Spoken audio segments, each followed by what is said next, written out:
Good evening, everyone. I'm Frank Novak, and this is the candidate edition of Point of Reference. Tonight, we give you a brief introduction to each candidate running for office in Haverhill's 2025 elections, incumbents as well as newcomers, in an effort to get you to know them a little better, to help you decide who to vote for on Election Day, Tuesday, November 4th. We are very proud most of the candidates took us up on our invitation. 29 out of 31 agreed to participate over a 3-day period. For those that found it difficult to attend, we even provided remote access too. For those that decided not to partake, we wish them well. This year, we also solicited questions from you, the viewers, and we used them in an effort to make you part of the process as well. While HC Media and Haverhill Community Television are unable to run events such as these candidate interviews and 1-minute messages themselves, I am very pleased that they've allowed me to do my own independent program, lending their technical talent and expertise as support in producing a very professional product that could be held up as an example for other communities to follow. Next, we have interviews for those running for councilors at large: Tim Jordan, Colin LePage, John Mitchison, Tom Sullivan, and Mike Morales. We're very pleased to have Tim Jordan with us today. Tim Jordan has been a longtime city councilor, and he's here to tell us a little bit about his campaign for the future. Welcome, Tim. Thank you, Frank. Pleasure to be here. You know, in your position right now as city councilor, this is which term? How many terms? I'm in my 4th term. Obviously, the first 3 terms, we were all councilors at large. And right. As of 2 years ago, obviously, we shifted the current format where there are 4 of us at large and then 7 ward councilors. You know, and in your position right now, are you city council president? No, currently I am the council vice president. Vice chair. Previous term, I was the president. Okay. You know, when we take into account can you point to some of the different accomplishments that as a city councilor at large is what you're running for, along with, I believe it's 4 other councilors? Correct. Yep. Okay, so in being able to do that as a city councilor at large, what some of the things are that you might be able to point to that people will remember and can associate you with, which is probably contributes to your tenure as being a longtime city councilor? Sure. So I think some of the things was one of the leading advocates for expanding the staffing levels of the fire department in particular. There was the analysis that, we had heard from the fire department that they were very much understaffed, and looking at national statistics for a city of our size, not only in mileage, but also in population that seemed to support that. And Mayor Fiorentini did the commission that study, which basically validated what the fire department had been saying and what we thought was the case. So that was one area that obviously that impacts everybody, regardless of what ward of the city that you happen to be in.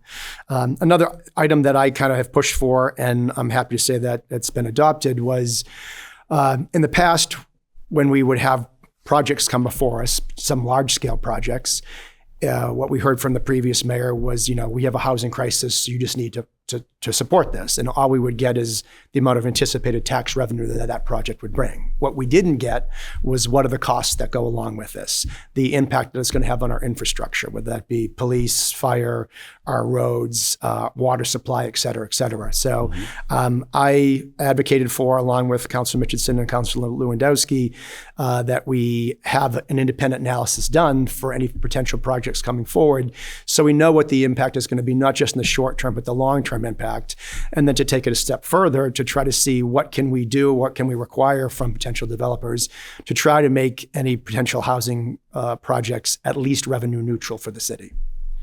That's fair. I mean, it's all in the math. When you take a look at this, I'm taking a look at the mega apartment complexes that are coming online in the city of Haverhill.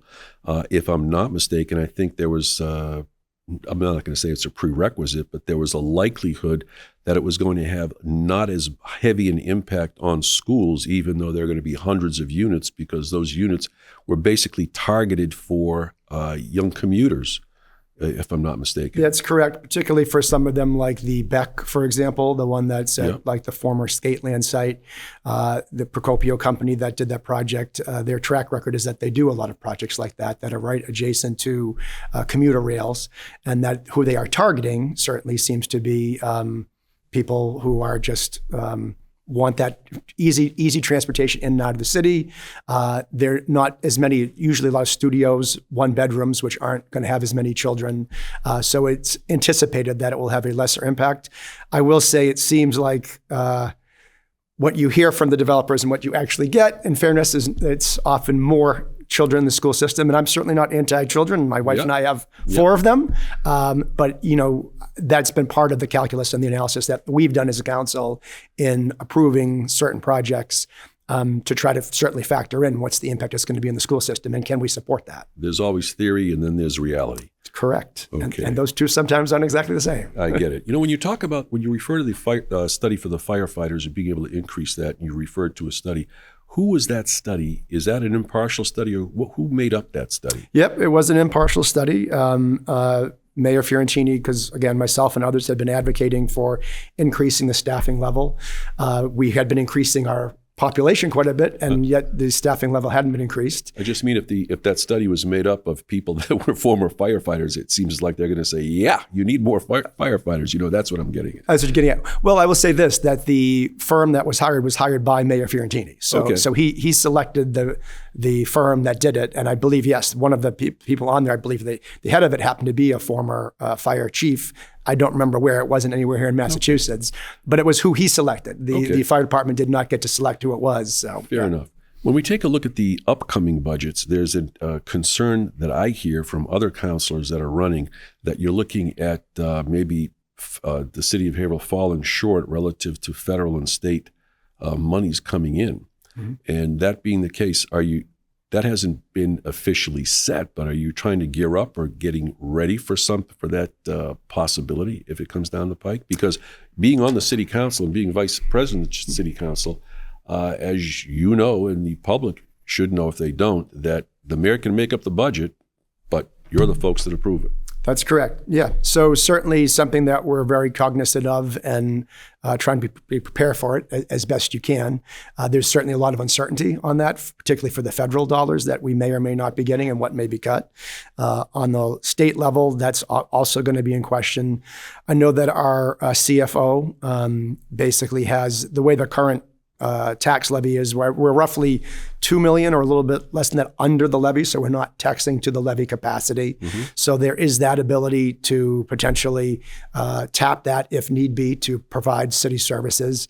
I think she believes that that's a prudent option, and I know that Councilors Mitchison and Councilor LePage, as well as School Committeeman Graneman, are on that working budget committee along with CFO Angel Perkins and Mayor Barrett, and believe Richard McDonald, our inspectional services head, who is a former town manager. A lot of money is being expended relative to the Constantino School, and I know that was a big hit for the city relative to the highest tax increase in the history of the city. With people, and now when you're looking at that, people are looking over their shoulder at the John Grieve Whittier School on Concord Street, which is going to need some serious attention. We understand in the very, very near future. Some people are suggesting that might be reduced to another override vote that they're going to be asking the taxpayers. I've got a question for you, because sometimes I'm getting some differing answers, and maybe you could sort this out for me. And that is that when the mayor and the previous administration had said that they had set aside monies for the Constantino School that would not require an override, yet the override was proposed, went through, was 2 months, I guess, before the normal election, which kind of was like a political strategy to sort of focus more on a single vote issue. I think it was actually about targeted 6 months earlier. Let's say 6 months earlier. Yep. But rather than have it be part of the general election, because apparently they thought that they might have a chance to lose if they had it part of the general election. The question is this: it passed. The override passed. That was passed on to the taxpayers. Okay. Question is, the monies that Fiorentini in the previous administration said that he had set aside for the Constantino School, what became of those monies? Are they in a lockbox? Are they set aside? Are they reserved perhaps for the John Grieve Whittier School in the future? Because those are expenditures that are looming like a big black cloud over the head of the city of Haverhill. Can you sort that out for me? Like, what happened to those monies? Yeah, I certainly believe I can. So there was no money set aside. What he refers to by saying I have money set aside was that we were taxing under the levy limit, and that within the levy capacity, we could tax to it. Okay. What I believed, and I think what a number of people believed, and I guess the citizens at large believed since it did pass, was that that wouldn't be the most prudent way to pay for the school, because it would have put us really right up against the levy limit. We wouldn't have the flexibility to, for example, we went through a teacher strike. We know that we were paying towards the low end of the pay scale for our neighboring cities and towns, which makes attracting and retaining staff, not only teachers, ESPs, police, fire, et cetera, very, very challenging if you're paying them at the low end of the scale. So there wasn't any money set aside, a big chunk of money to pay for that. It was literally, he looked at it as within the current budget, because we're under the levy amount by this much, we could afford to do it. So it's another methodology to be able to achieve that goal. It's just that one, it was an option that ultimately the city didn't choose to. Correct. Yeah. And I mean, I was part of the Yes for Constantino effort. And I certainly, at least when I was canvassing and knocking on doors and talking to people about it, was very clear that the school was going to be built either way. It was just a question of, do you want to pay for it within our own operating budget, which will then not leave us much room to be able to do other things we'd like to do in the capacity, including, paving more roads, et cetera, or do you think we should be paying for this outside of it? And then just the cost of building schools today, it's pretty astronomical. So to try to do that within the budget, again, would have put us up right against it. And city services would have suffered. In less than a minute left, I wanted to just ask you this quick question, and that is, the consensus is that the best way for the city to deal with any expenditures coming down the pike, whether we receive what we think we're going to get from the state and federal government or not, is growth. People are looking at two types of growth. It's going to be residential growth or commercial growth. What do you think the way is that the city should go? I mean, the commercial growth is the most helpful to the taxpayers, no question about it, right? They use a lot less in city services. Businesses have no children to educate among things.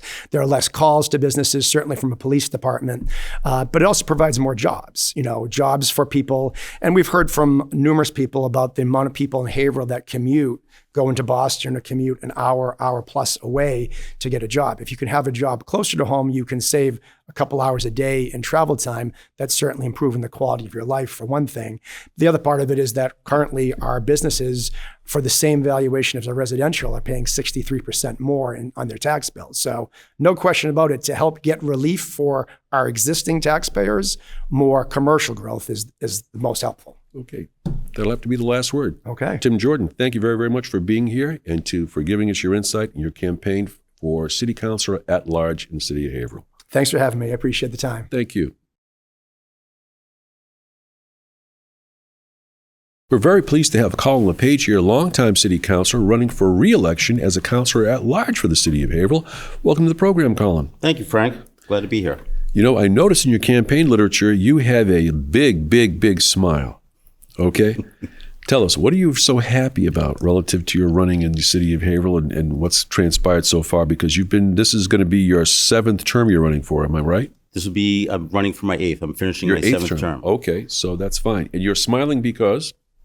Try to be a happy guy. Try to be optimistic about things going on. Try to, project enthusiasm and things. That's always good. Can you tell me, running for your 8th term now, correct? Correct. If that's the case, then can you tell me what's been the big difference from your first term in running for city council and to what it is now? So I was a councilor for 6 consecutive terms, and then I bid for the mayor. So I had a 2-year sabbatical, came back last year.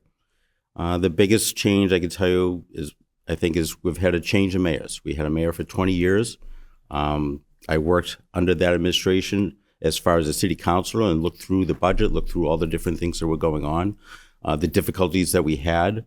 At the beginning of his administration, we had the hail debt. We had a lot of things that were happening in the city. So when I came on, it was looking at things that were layoffs that happened at the time. When I first moved here, they built schools. When I first came here a few years earlier than that, I was attracted to, I was here for just one day, but all the new things that were happening. And Haverhill was, in 2005, was named like one of the top 10 cities in the area.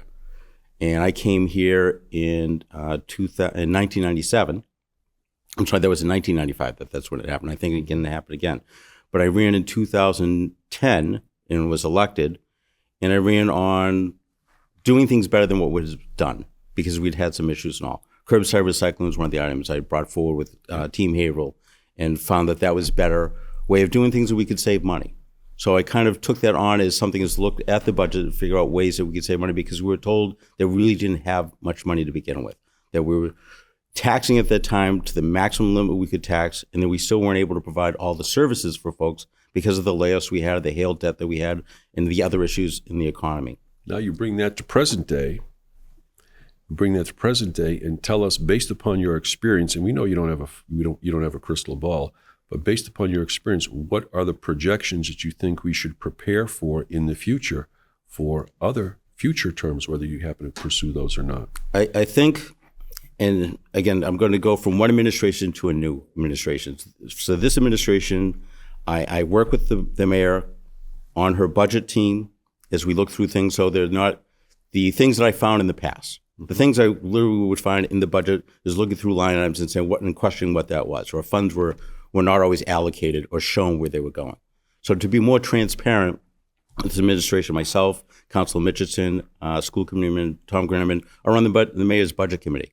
So we see some things ahead of time before the council. We talk things over. We give ideas back and forth. So it's not just here's a book and here's what the budget is and you need to approve it or disapprove it during the first 6 terms I was serving, which is part of the reason that I ran for mayor, because I had disagreements in how it was done. Mm-hmm. This administration going forward seems that things are more transparent. They're out there. Maybe not everyone likes what they see, and we can't always do that, but they're more transparent in knowing what's going on as far as the budget, and to the point that the city has won awards for the budget presentations and how much more information is shown in the budget. You know, when I take a look at your campaign literature, you're a self-described budget watchdog, in which, you found monies that were perhaps misallocated or just categorized in the wrong, capacity.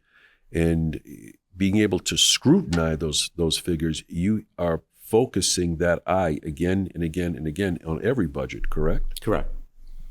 So when you take a look at these things, typically it's been the mayor that has a budget. He submits it to the city council, and I know for years and years people were asking about being able to go through things on a line item budget. Do you have the capacity to say yay or nay on a line item budget? Do you have to say yay or nay to the whole budget? It has to be the whole budget, but there is compromises. So in the time at my first, before that comes to the council, and that's the well, that's what we're doing now. Okay. So prior to that, the budget would come to us again in the first 6 terms, 12 years. The former mayor, you received the budget book, and then you were to review it and then pick out line items that you thought, hey, we could maybe change something here, and then you would have to get the rest of the council to agree with that was a good suggestion to do that, and if the mayor would move some things. And those things did happen, doing budget reviews to the final review. The role I have now, and also working again with the mayor, is seeing these things ahead of time and then giving some suggestions, or what can we do? We're seeing some possible problems in here. Are we showing the appropriate amount of revenue coming in here, or are we showing the appropriate amount of expenses going out? Are we prepared for that?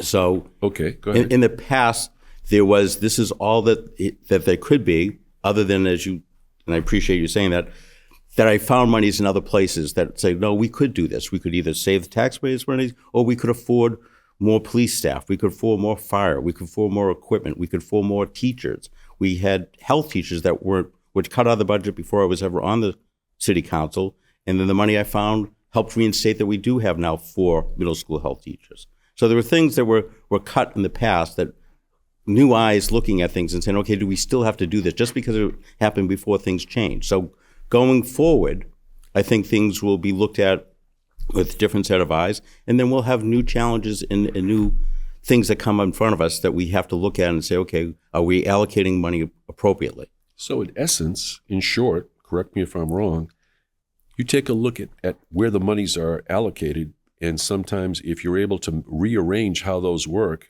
if you're looking at an increased capacity or benefit, that may be construed as an added expense, but it may not really be. You just reallocated money from something else and put it over there so that you've rearranged how those monies are expended to get the biggest bang for the buck? Correct. Okay. It's how you look at your budget at home, right? You could say, okay, we want to go out and we spend so much money going out to eat, and say, well, maybe that money is a little heavy. Maybe we should be eating at home. We could save something, and we could do something else instead because we save some money from doing that. Okay. To a person, it seems that there's concern in advance, not because they know of something of an absolute nature coming down the pike, but in the next year, in 2026, there is a great concern apparently of there being a substantial curtailment of funds that normally come to the city of Haverhill from the state and the federal government. That hasn't been an absolute issue yet, but some people are afraid of that being forthcoming in black cloud that's coming in our direction. The fact is, you don't know that it's happening, but do you get prepared for something of that type if it does happen? Yes. So we've had we've had those issues in the past where the governor has done cuts before that money was expected and then didn't come to the city. So putting money in a stabilization fund, having monies in other places within the budget that we can draw from. Of course, we want to get as much money as we can from other places, right, as the federal government, the state grants and stuff like that. But we also want to be prepared that if they're not coming, we don't have to lose a whole service or cut off or lay off people from what we have, which is what I believe happened again with the hail debt. It took up so much of the city budget to pay for that things had to be cut. With less than 2 minutes left, I want to ask you this question. And with the highest tax increase in the history of the city that that the residents have, recently have to endure, one way to be able to deal with that, we're told, is by growth. Okay, and growth is going to happen either through residential growth relative to new housing, or it's going to be happening through commercial growth. Which do you see as being the best avenue for the city of Haverhill to follow? Because there are commercial, and the reason for that. Commercial growth is more jobs, is bringing folks in. It's a higher rate that they pay, and it also doesn't always burden all the other services. So folks will consume it if you bring in people, as far as new housing and stuff like that, which we do need, but could possibly put stress on the schools with more children, all the infrastructure that goes on. There's not really a whole lot of infrastructure use as far as police and fire, unless something terribly happens with commercial properties and all. Mm-hmm. I see. Anything and it generates all kinds of other business when we have folks come in. Either if you have like a manufacturing company come in, you bring in, let's say, 100 employees. Now, hopefully they're eating and dining downtown. There's more tax there. There's more revenue for the folks that are downtown. There's other services they're using. So that's where you want to actually, if you can, bring in more folks commercially. From a balance standpoint. Mm-hmm. Very good. There's more bang for the buck. I get it. Thank you, Colin. That'll have to be the last word. We appreciate you being here and being able to share in this small period of time, some of your views. And we wish you the best of luck in your run as a city councilor at large. All right. Thank you very much.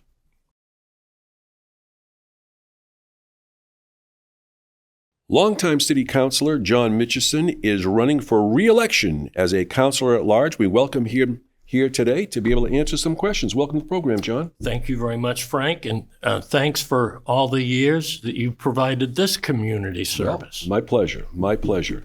I am looking at your campaign information, and you're saying one of the hallmarks of your campaign is you're looking to attract and retain businesses over the next 5 to 10 years. I know it can't happen in a snap, but I've got to ask you this, because on the heels of the largest tax increase in the city of Haverhill's history, is there a likelihood, and beyond hoping, is there a likelihood, practically speaking, that in being able to increase and retain businesses in the city of Haverhill, that means that the residents might be able to expect a tax reduction?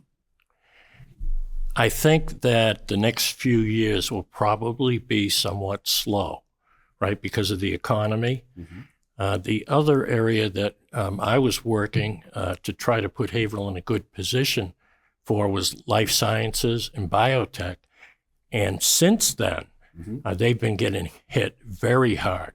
A lot of the cities and towns along 128 and 93 put up a lot of new labs to first of all, to train people, and then secondly, to support that life sciences and biotech industry. And a lot of them never got off the ground in the past few years. A lot of the research money from the federal government is being lost. So what I'm trying to do now is focus more on our base business, which is manufacturing. You know, we've been doing that for 100 years. Okay. You know, I know that you've established a relationship with the people on Essex Street in being able to provide some incubator type circumstances for people in starting businesses and growing businesses. And I mean, everything starts with a seed being planted, a tree, business, or an idea. Yes. You know, and how does that working? So we tried a thing called the Cyber District. Do you remember that? Sure. And I think we had pretty close to 20 software companies. Oh. And then the bubble burst in 2000. And so I think one of the last startups, you know, from that era just recently retired. And then there was an effort to help Bill Nofska in his building down on Essex Street. He wanted to create like a startup environment. And so I helped them do that. Shared space and different things of that. Shared space, and you know, I've got to ask you. Yes. You're a city councilor, and you're a city councilor at large. Yes. And this type of business development falls into the lap, I would think, of the economic development director, who is now retired and who is wearing two hats, being planning director and economic development director. Now they're going to be two separate offices, two separate people. Do you think you'd have a lot of influence on, number one, who's hired in that type of position, and with an eye toward being able to pick up the ball and carry it with you on your goals of being able to try to do this development? So I've worked with Bill Pillsbury over the years very closely. And I think that, you know, Haverhill can probably benefit from splitting that job into two. Yeah. I don't have any influence over it at all. The mayor hasn't called me on that. You should call her, especially since you're saying that you're doing this. You're trying to help fill vacant properties, and you're trying to do these things. That comes down to economic and business development, which kind of goes hand in hand with what the new economic development director is supposed to do. And Mr. Pillsbury was an institution in this city for decades. Right. And he had his finger on the pulse of so many things that are happening. And whoever the new economic development director is going to be, there's going to be a learning curve for him, which suggests that if you're already doing this, you should be there. Yes. In line with that, that's what I've said. So I did work with Bill Pillsbury a few years ago. We had our own competition of startups in Haverhill. And it actually was meant to be sort of an example of what could be. And it turns out that a lot of the startups actually went to some of our manufacturers to have their new products developed. And I did work with Bill on that. And then 2 years ago, we held what was really a global economic conference on advanced manufacturing, which we at that time called smart manufacturing. And we had, you know, the whole industry, all the colleges and everything. We were raring to go, but the economy has slowed, but we're still making, you know, some inroads in those industries. So it's a tough fight, you know. I mean, one of the things that I've been known for is that, you know, I address very long-term challenges, right?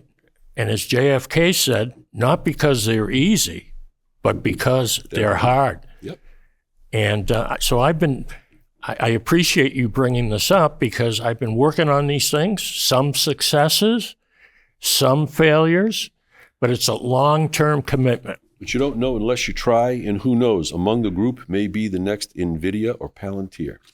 Right? Yes. So also tell me this, we shift gears a little bit because we've got less than 5 minutes Yes. in the program. So I want you to tell me something about this new initiative having to do educationally relative to kids being able to have different choices in the types of education that they would pursue as far as a trade or something of that type. Is it like a quasi-trade school thing? Is it something similar to Whittier Tech? I'll let you. Yes. I'll hand that off to you. Yeah, so we've had this problem in the background until I brought it up the last couple of years, that every year 200 to 300 middle school students in Haverhill do not get into Whittier Tech. Mm-hmm. So they try to get in, right, but there just aren't enough seats and enough money to be able to go further than that. So one thing that I thought of right away was, well, what are the alternatives for these 200 or 300 kids? What do we do? Are we just going to say you're going to have a minimum wage job for the rest of your life? Or do we want to create opportunities for them to become plumbers? Because plumbers right now, Frank, I think you join me in wanting to switch over to be a plumber with the money that they're making these days. And so I've tried to bring together Haverhill High, Northern Essex, Whittier Tech, nonprofits that actually do training, and try to attack this not just as individual schools, but as a consortium. For example, Haverhill High now knows, the 200 or 300 kids that don't get into Whittier. Yep. So they're looking at their own CT&E program. What's that? It's computer technical education. Okay. But they can't really provide the same heavy-duty shops that Whittier does. The state won't let them do that. But they can provide some alternatives. I just got appointed to the Whittier VOTEC Building Committee, and I'm going to be lobbying for probably at least 500 more seats at Whittier VOTEC. That's an excellent point that you bring up. We've got less than a minute left, and I want you to address this particular point. Yes. You're saying you're on that committee for the new Whittier. Yes. Okay, and that's the building. Just got on. You've got people, and I'm talking students specifically, that are in classes right now, let's say that are in the 8th grade, that when they want to go into something like a trade school. Yes. The fact is, it's going to take a while for that building to be revised, to be changed, to be done. And by the time that happens and it comes to fruition, 3 years will have passed for that student that's now in the 8th grade. Probably 5. Okay. So Right. what do you do for that student that's there now? That's what I'm doing. You got 30 seconds. That's what I'm doing now. Okay. I'm bringing together the whole community, right? And if Whittier can't provide that service to a student, let's find somebody who does. And instead of saying, you're going to have a minimum wage job because we're leaving you out in the cold. That's what it comes down to. The one guy that has been the advocate for these kids, on a very informal basis, has been Dick Early Jr., right? Every single family kid who can't get into Whittier, they know that Dick's the guy that's going to go up and stand up for them to try to get them into Whittier, right? But I want to broaden that now so that everybody works together. The high school, Northern Essex, maybe Northern Essex can have additional programs that reflect the fact that Whittier doesn't have enough capacity. You're talking about being able to be more inclusive and include more people to benefit them, and subsequently the benefit that they render with their education just helps the whole community and their environment. Yes, and I think one of the key elements here is industry, right? Because industry has said, and you gave me a little credit there for working on economic development. So one of the things I've learned by visiting these companies, their number one issue is finding good people for now and in the future. So let's marry, right, their needs with the training needs of kids in the school system. That's an excellent point to end on, and we're just out of time. John Mitchison, running for City Councilor at Large, City of Haverhill. We wish you the best of luck, John. Thank you very much, Frank. Thank you. I enjoyed it very much.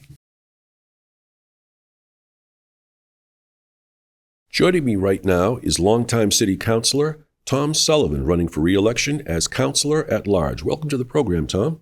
Thank you for having me, Frank. Good to be here.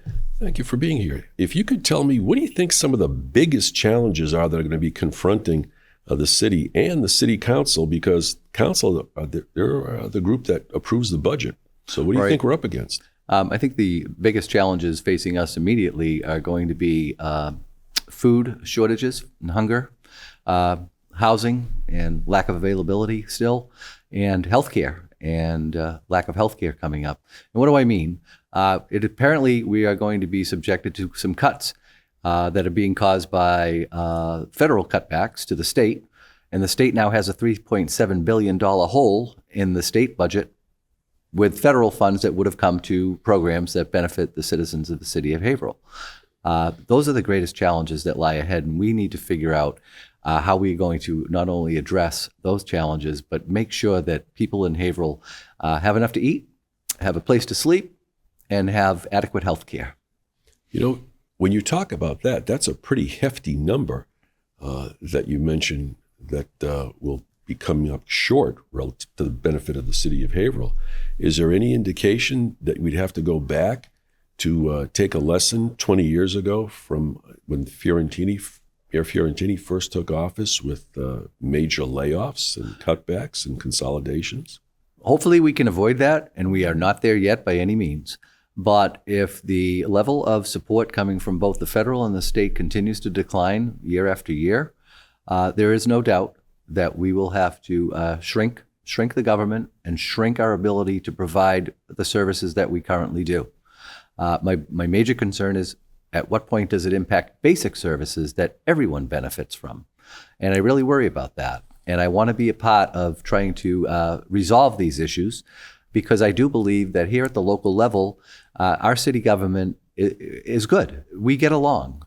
We don't fight with each other. There's a lot of battles going on in Washington. There's a lot of discord at the State House. But in Haverhill, we try to work together, and we all truly do care about the citizens of this city. And I want to be able to continue to try to solve the problems coming in the future. It's important to have that type of cooperation among your colleagues. I want to ask this question. If we're talking about maybe a big impact in the shortage of funds coming to the city, let me ask you this. If that means maybe a reallocation or rearrangement of existing monies and where they come from. In the Constantino override, which was done previously, there were monies, I understand, that were set aside for the Constantino School construction project that were basically not used, and that's the reason for the override. What has become of the money that was not used, that was set aside by the Fiorentini administration for the Constantino School? Well, that money would continue to remain in the general fund. And it could, if it's in the general fund, it could be used for any purpose. I think the biggest challenge ahead of us is, now that we've got Constantino squared away, we need a new school at John Greenleaf Whittier. Correct. And we aren't going to be able to afford to pay for that without some sort of an override. And quite frankly, the taxpayers are in no mood for any overrides. The taxpayers are feeling like they're being tapped out. And they're not wrong in this sense. We have to rely on property tax revenues as our major source of revenues to operate local government. That's no longer sustainable. We need to find new revenue sources, or we need more help, not less help, but more help from the federal government and the state government, so that we can provide some taxpayer relief. And also, people do not want growth. And I understand that people think that we're getting too big, too many houses, too many apartments, and all of that. But without growth, how do we expand our tax base? If you don't have growth, then you have to rely on the taxes and the taxpayers that are here now. And that's not good, because again, we cannot continue to raise taxes to the maximum amount every year in the future. We need some relief, and it's just not happening right now. When you talk about growth, that seems to go hat in hand with my next question, and that is most recently, the economic development director, who wore the hat of planning director as well, Bill Pillsbury, he's retired. And as I understand it, that there are now job offerings for two separate individuals, one for planning director, one for economic development director. Does that come with the approval from the city council, or is that simply at the discretion of the mayor? That would be at the discretion of the mayor. And the reason why they're separating those two positions out is because under the Fiorentini administration, when he was cutting back local government and city hall workers, we used to have two individuals who served that. Bill, with his 25 or 35 years of experience, he's been around forever, and God bless him, he deserves this retirement.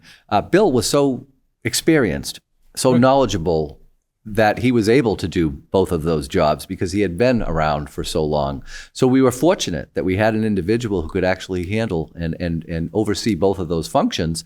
But there's not necessarily anyone out there that could do that today.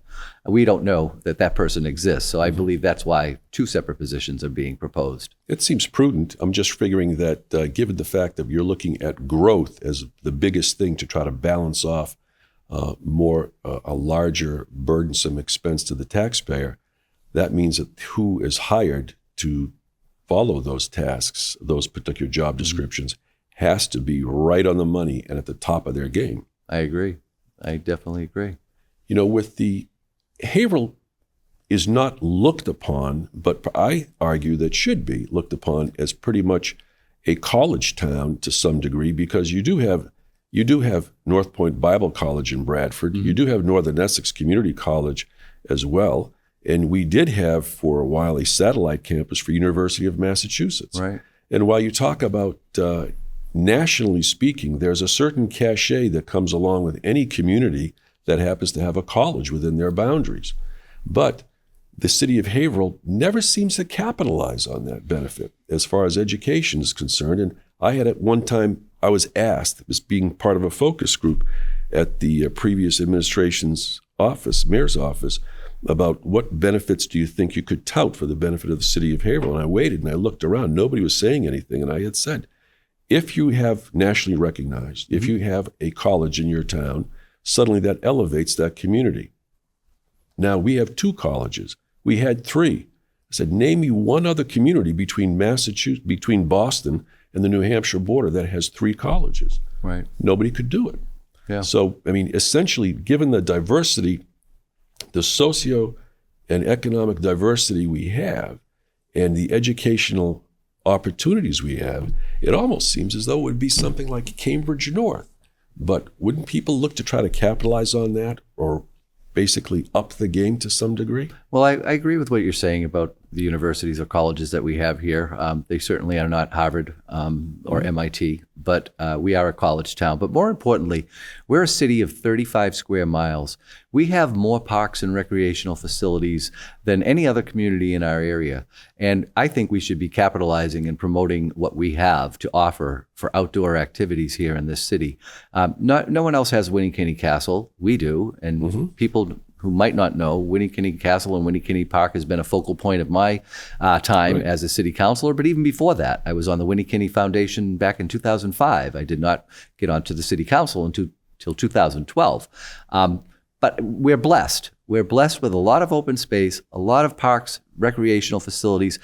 I spend a lot of my time trying to improve those facilities as much as I can. And I think people who have seen the improvements at Winnie-Kinney since 2005 understand what I'm talking about, from landscaping to tennis courts to a fountain in Winnie-Kinney Basin to a marquee sign that was donated by the Rotary Club. Thanks to them for doing that. I'm looking to find a replacement sign for that, for the inside. We want to go digital. Yeah.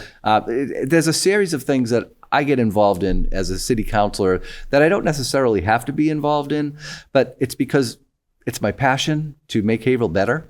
And that includes not just our parks and recreational facilities, but our services, our schools, more things for our seniors, including more housing for our seniors. I mean, we badly need more housing for our seniors. We're very lucky to have quite a bit of it. And we're going to get some more when the Haverhill Housing Authority finishes their project on Groveland Street, which will create, I believe, 6 or 8 more units. But we're an aging population here in Haverhill, and we need to address the issue now. We needed to address the issue years ago, but we need to catch up on that issue now and figure out how do we make housing affordable for seniors. Thank you very much. Tom Sullivan, that'll have to be the last word. Running for City Councilor at large. We thank you for being here this evening. And thank you for having me, Frank, and thank you to the voters. I appreciate your consideration, and I love my city, and I want to continue to serve. We wish you the best of luck. Thank you, Tom. Thank you.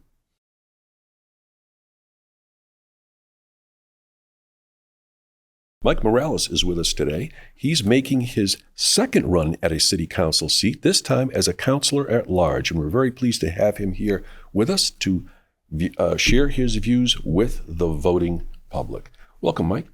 Thank you very much, Frank, for having me. You know, can you tell us what's the biggest compelling factor of the whole list of things that maybe caused you to maybe want to make a run as a general city councilor at large? Absolutely. You know, as a homeowner myself, I aim to help make Haverhill affordable again. You know, Haverhill this past year, we saw one of the largest tax increases in recent memory. And I've got a question for you. If you were on the city council, would you have voted for that? No, I wouldn't have. I would not have voted for it without making the appropriate cuts necessary in order to ensure that we set up our future local economy. If you look at the mayor's proposed budget back in the spring, for example, one of the things that's really stuck out to me was a $200,000 trash truck. And my contention is that, you know, we already have a multi-million-dollar contract with a third-party waste management company. So why are we spending $200,000? Has anybody been able to renegotiate that contract, or has anybody been able to say, instead of investing this, let's redo our contract, or let's find someone else who can? It's the little things that I feel that with all of the increases going up and up and up, and taxes certainly are an inevitable part of society, but without making the appropriate adjustments or the appropriate cuts to wasteful spending, that number keeps getting larger and larger for people, especially for seniors who are on a fixed income, or for people, first-time buyers, who want to get their foot in the door in the market and call Haverhill their home. So tell me, why did we spend $200,000 for a trash truck? What did you find? It's my understanding that that trash truck is for Department of Public Works, public parks. So trash that is in public parks, which I certainly understand. But if our DPW workers are already bagging up the trash, I find it hard to believe that, again, paying a multi-million-dollar contract with a third-party waste management company, can't they be able to swing by and pick up the trash on their way to another route? It's, again, the little things that I feel that we become complacent over the years, which is saying, well, we need this, so we have to move forward. I'm looking forward to saying, hang on a second, why are we approaching this way? Have we looked into alternative ways of doing things? You have been discussing different things relative to affordable housing for the past few years. How has that translated into any results that you might be able to point to? Affordable housing is still a struggle that we have here in Haverhill. During my conversations with many voters these past few months, one of the biggest concerns that voters point out to me is all the building that we have with going on, particularly in the downtown area. We've had the Beck and we've had the James, all of which fortunately are needed for housing, but unfortunately they're not affordable housing for our most vulnerable populations. Again, I point to seniors as being one of our most vulnerable. I point to first-time buyers that are having a hard time getting their foot in the door to generate wealth and equity and pay into the tax-based system. Now, right now, as a member of the planning board, I can tell you that there really isn't anything in the pipeline going on right now with major developments with regards to affordable housing. The Beck, the James, those were approved prior to the affordable housing laws that came down through the pipeline from the state. So I'm still working and eager to have conversations with developers and builders to say, what is it that you guys need? What is preventing you from building those affordable units? And not just apartments, but I'm a big proponent of condos, garden-style condos in particular. Again, seniors can downsize, first-time buyers can get their foot in the door in the market. I can give you an answer to one of those questions, and that is, You have a real estate background as well. And we have a real estate background that spans in excess of 4 decades. And when people are talking about being able to provide condominiums, which is something that I think is wonderful from an entry-level standpoint, because it allows people to be able to plant roots and build equity, and is the single largest form of wealth growing for basically any resident that happens to own a home. The single biggest feature as to why they're building all of these mega apartments, hundreds at a time, where the starting rent is something like over $2,000 for a studio apartment. The biggest reason they're not building condominiums is 2 words: opportunity cost. It's what is it going to cost the developer to be able to build this, and what's he going to be able to recover? And if you're looking for the developer to be benevolent in, I'm going to cut my cost by this much so that these people will be able to afford to buy something, not going to happen. But that way, I think that's the major key ingredient that's missing. And respectfully, people can talk all they want about affordable housing, but that's where the rubber meets the road. And I'm trying to give you that from personal experience. The thing I'm just looking at is that when you have, in line with this, when we're talking about the mega developments, and we see all these apartments here, we see all these apartments and now hundreds that are going to be coming online. That's going to have are you afraid that will have some impact on the school systems that we happen to have? Or in the planning, in your position from the planning department, are you able to say that when they were presenting these items, they were saying that no, these are going to be small apartments that would not be necessarily kid-friendly, so that people would not have kids that would be partake of these apartments, so consequently it would be more of a tax generator? You know what I'm getting at. Yep. So there's a few layers that I'd like to address. Number one, we have to be mindful of not violating fair housing laws with regards to building new units. Yeah. As a member of the planning board, I reluctantly say this. The planning board, unfortunately, doesn't have a lot of teeth in the city of Haverhill. And the reason for that is because we do not have special permit granting authority, similar to other municipalities such as Lowell, I believe Lawrence. That final decision lies with the city council. So the purview of the planning board is to ensure that the T's are crossed, the I's are dotted, to ensure that they meet all the requirements and parameters to ensure that we can move forward for the final vote to the city council.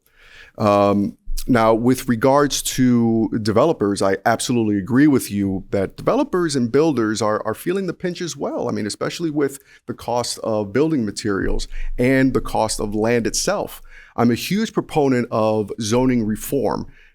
Being able to look not just in the downtown area, but in other areas that could utilize appropriate land areas and zoning areas that are quick to the highways, quick for people to commute, quick to commercial centers.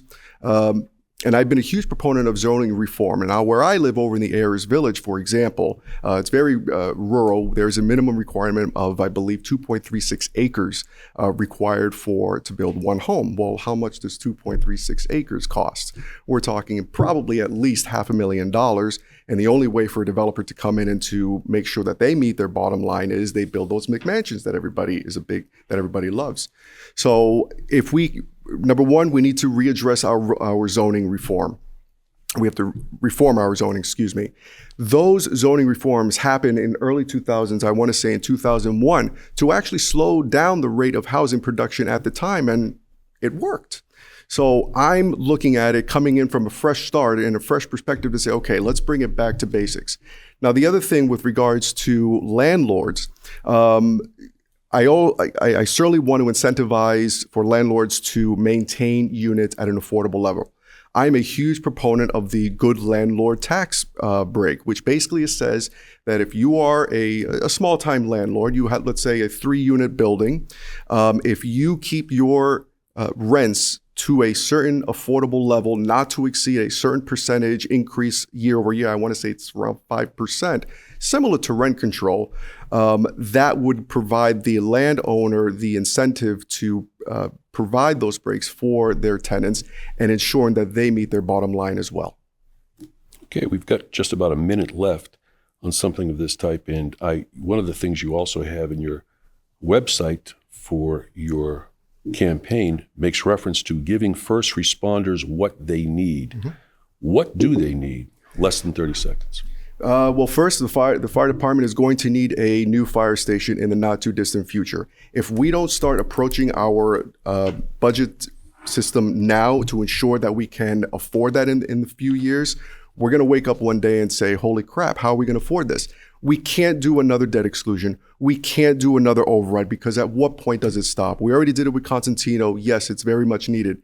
J.G. Whittier is going to be next. Whittier Tech is going to be next. The fire department is going to be next. We can't continue to do these overrides and debt exclusions. We have to get our fiscal budgets under control to plan for the next 10, 20 plus years to ensure that we don't wake up with a surprise. And the last question I've got for you, would you utilize AI or artificial intelligence in departments where possible to save on manpower? I would absolutely love to approach that that possibility. I mean, it depends on what they need, depends on what, I certainly don't want to take away anybody's job or anything, but it's all about efficiency. So if the fire department or the police or the school department says that there is something that we can save some money on by AI, I'll take a look at it, but I'm not going to commit to anything without doing research on it. I'm utilizing that as an example with former Police Chief Denaro, who utilized the technology called predictive analysis, where they was dealing with a limited number of police, and they would be able to be deployed in areas that this predictive analysis would say they would be needed. That was looked upon on a national level by as from an experimental standpoint, and it was very, very successful, being able to utilize technology, being able to overcome the lack of numbers and personnel, and utilizing that technology to save that. That's an example of what I was getting at relative to AI. But good. Any closing statement you'd like to go ahead and make before we move on? No, I thank you very much for the opportunity to share my thoughts and opinions. And again, I'm hoping to work with the City Council at-large members who have been there for a good number of years to establish that balance between the newbie and the veteran. But I'm looking at things and trying to approach things from a fresh and new perspective. Very good. Mike Morales, candidate for City Councilor at-large for the City of Haverhill. Thank you very much for being here. We wish you the best of luck. Thank you very much, Frank.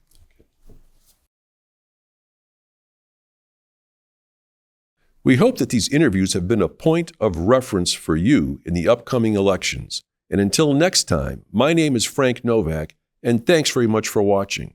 And remember to vote Tuesday, November 4th, because if you don't vote, then you won't count, and everyone should count.